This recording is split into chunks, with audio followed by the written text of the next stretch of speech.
This is Ken, and with me is my wife Olesa Timchak, who is behind the camera. She is Ukrainian national. We are at the home of her friends in Bucha, her friend Victor and his wife Lesa. We're going to talk today a little bit about their experiences with the Russian occupation in Bucha, their experiences fleeing from Bucha, their experiences as a refugee in other countries, and their experience coming back to Bucha.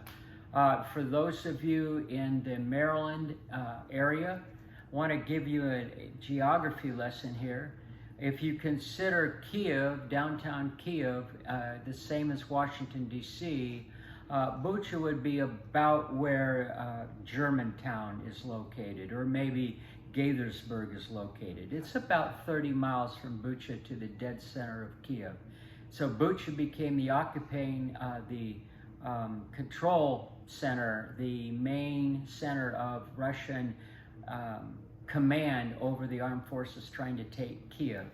So they were turned back at Irpin.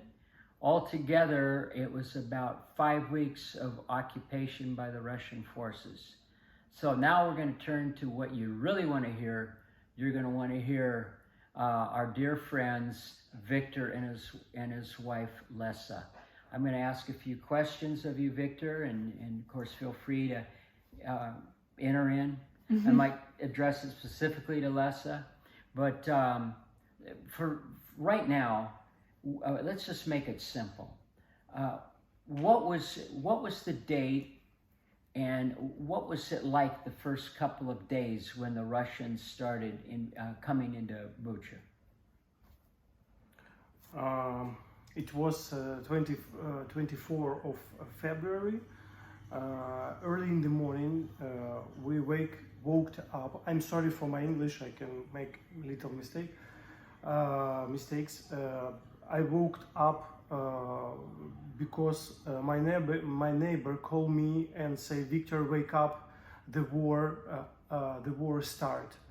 And the kids come from second floor downstairs and says, "Dad, we see the explosion and we are under attack and we are bombing."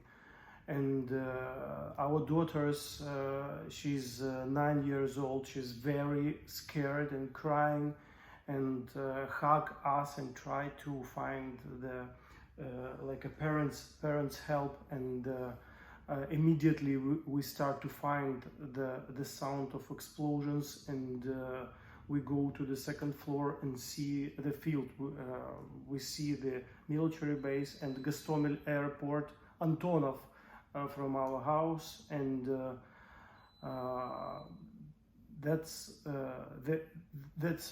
there is morning like this. We have the 24th of February, and after that we start to receive lots of calling of our friends, of our neighbors from different parts of Ukraine, and they tell us that they under attack too, and we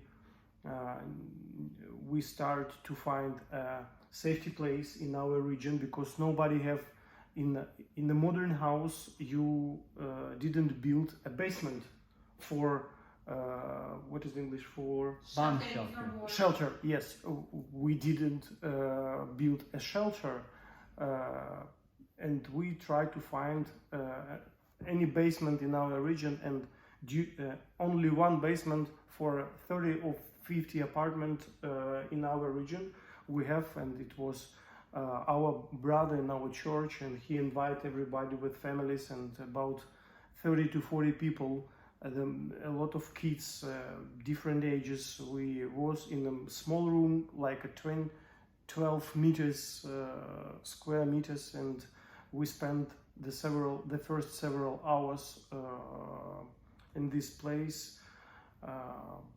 This morning we see the aircraft.